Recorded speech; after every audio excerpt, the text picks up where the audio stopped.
Hello, and welcome to the LLG vlog, your fortnightly insight into local government law and practice. You're with me, Dennis Hall, LLG Bulletin Editor, and, of course, as usual, Helen Bennett, LLG's Executive Director of Policy and Governance. Great to see you, Helen. Nice to see you, Dennis. Right to business. We turn this week to the topic of neighbourhood governance. There's been a growing focus on neighbourhood working in local government for several years, and now everybody seems to be talking about neighbourhoods. Last year, the Prime Minister announced a £5 billion investment in neighbourhoods. The NHS is rolling out neighbourhood health partnerships, and all councils are going to be required to introduce neighbourhood governance arrangements. The English Devolution and Community Empowerment Bill introduces a new duty for local authorities in England to establish appropriate arrangements to secure effective governance for designated neighbourhood areas. Now, the details of these arrangements will be specified in regulations to follow after the bill becomes law. That's right, Dennis. And I think it's been a topic of speculation for some time about how this is going to effectively work. During September and October last year, the government began and indeed concluded their consultation survey really as part of a neighbourhood governance review. And in its overview, what the government said was that they are reviewing local authority-led neighbourhood governance models in England to inform the review that they're doing, and that their survey had been designed to gather evidence to review existing local authority-led neighbourhood governance structures and indeed to explore different approaches and their effectiveness. Now, their position was that neighbourhood governance is about enabling decision making at a more local level within a Mm. local authority area. Effective neighbourhood governance will move decision making, or I should say, it should move decision making closer to residents, giving communities a greater say in what matters to them. Well, indeed, and they went on to say our review is focused on local authority-led neighbourhood governance structures.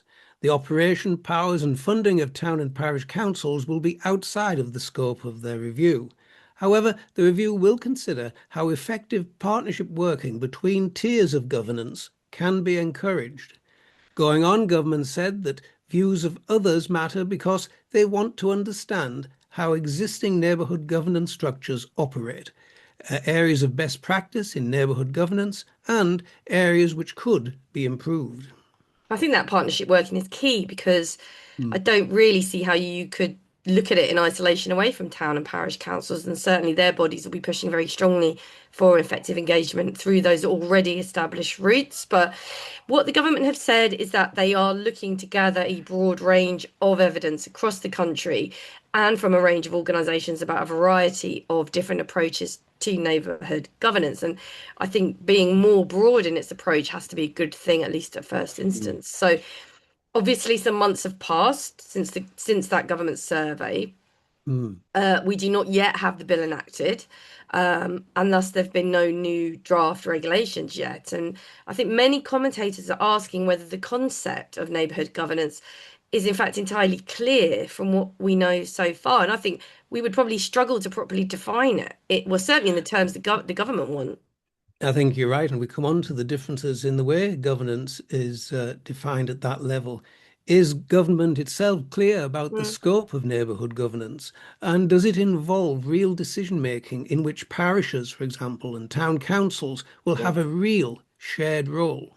Yeah, but I think that's important. If we go back to the overview, to the survey in September, the way the government have attempted to define it is that define neighbourhood governance is about enabling decision making at a more local level within a local authority area. Well, I think we can get our heads around that part of Yeah, it. But it said that effective neighbourhood governance will move decision making closer to residents. I've said this already. They keep saying it, giving communities a greater say in what matters to them. It's the how, I think. exactly. And I Now, think if you sorry, go on. No, I was just going to say you can contrast this with the Society of Local Council Clerks. because they define community governance as the way in which people and organisations work together and independently making decisions for the benefit of the local community. And a related concept is that you're probably going to mention it Hmm. what's being called hyper-local governance. Yep. And I think IPPR North refers to it as community-based approaches below, in fact, the local authority level. Indeed, and all of those definitions involve different aspirations, different Yeah, ambitions for local government at this level. yeah. But Helen, I think the central question that we must analyse, the central issue in all of this is, well, what format might neighbourhood areas actually take once they've been formed under the new arrangements? And I should say, just before we begin this part of this item, I would like to acknowledge that Claire Ward of Anthony Collins has written a very useful blog upon which part of this is based, and thank you to her for that. But of course, we're familiar with the concept of area committees that have been around for a long time, in fact, since the constitutional Yeah. arrangements of 2000. If such governance arrangements are to include formal decision-making powers, then under current legislation, they are likely to take the form of an area committee established under Section 9E of the Local Government Act 2000, or perhaps under Section 101 of the Local Government Act 1972.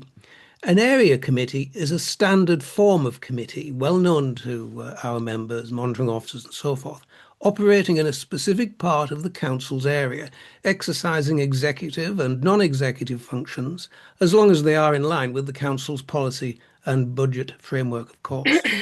No, yeah, of course. And under the 2000 Act, I think it's important to recognise that only councillors elected towards in the committee's designated area can serve on the area committee. And although this is not Hmm. mandated, it is also how a 72 Act committee would be constituted. So a cabinet member can be a member of an area committee, but only if they are otherwise eligible to be by virtue of the ward they represent. Hmm. And I believe co-opted members would also be possible. Yes, indeed. And as membership is limited to the ward members of a committee's area, the committee is exempt from the requirement to be politically balanced, Mm. so long as it meets the requirements of Regulation 16A, sorry, this is technical, uh, of Important. the Local Government Committees and Political Groups Regulations 1990. This exemption only applies, it's an important one, where the proposed area committee does not exceed two-fifths of the council in terms of either area or population. Mm. Well, if the threshold is exceeded, then a full council vote is required, Hmm. and no member can vote against the exemption from political proportionality in accordance with Section 17 of the Local Government and Housing Act 89. I love a bit of law, Dennis. I think it's a nice Yep. one to get back to. It's what we're about, really. So, as an alternative, this is interesting. As an alternative to area committees, councils can set up formal or informal, what's called consultative committees. And this enables ward councillors from a specified area to meet together to discuss shared issues extending beyond individual ward boundaries. And they can act as forums for consultation and in more formal arrangements, recommendations, of course, to the Cabinet, Council, or indeed other committees. Indeed. And given the anticipated size of the expected Yeah. size of the new unitary councils, it is expected that multiple area committees will be established in each unitary area. For them to be part of an effective governance model, they need to not just be an add-on, but an integral part of the new council's governance model. But this raises some issues and questions. Of course, any new regulations could open up many new possibilities for these arrangements, and that has to be understood, of course. Yeah, I think, well, that's right. And there's certainly an appetite, I believe, at a community level to have a say on local policing matters and health and social care issues. We've Yes, seen it. But it's far from clear how this might be arranged. And well, as I've said earlier, parish and town councillors, I would say, will be looking to have a real say, whatever the new arrangements might be, Dennis. that's definitely bound to be the case. Mm. They will focus on this question of localized decision making. Yet a key question on this remains, will these committees genuinely enable localised decision making of the kind that local members may have ambitions for? And will they bring power closer to communities? That's what the town and parish council membership will be looking for. Holding meetings in local areas moves decision-making closer to residents. Involving local members ensures that decisions are made by people who understand local needs, which should strengthen accountability. But this will all depend on what the committee's functions and decision-making remit will be. No, that's right. And I think how to engage the community is the other aspect. So many local authorities enable co-option onto Mm. scrutiny bodies and allow public questions at meetings. Some have held citizen assemblies and other consultative and co-production exercises, but unless there is a genuine share of power within communities, the awaited regulations might simply repackage existing practices rather than, in fact, take the opportunity and deliver meaningful change. Indeed. Well, so far we've looked at the possible legal alternatives for forms of committees under the existing law. We're yet to see what any new regulations might Yeah. say. But what about the views of others? What about the views of the LGA?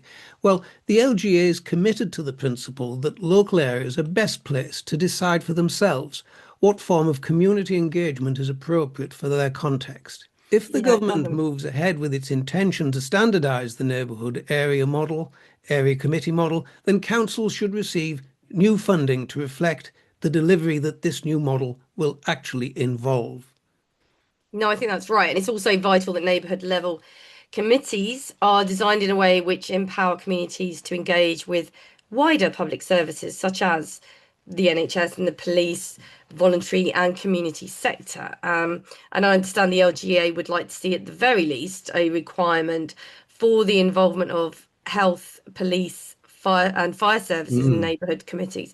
And there should also be an alignment between this proposal and the commitments in the NHS 10-year yeah. plan to introduce what's called neighbourhood health service, which local government will, of course, have a critical role in shaping and delivering in partnership. Indeed. And many will be asking, and what is happening elsewhere currently? Well, the LGA Neighbourhood Governance Hub is a very useful resource on this particular topic. Mm. And this hub identifies neighbourhood governance as the way in which people and organisations work together through formal structures below the local authority level for the benefit of the local community.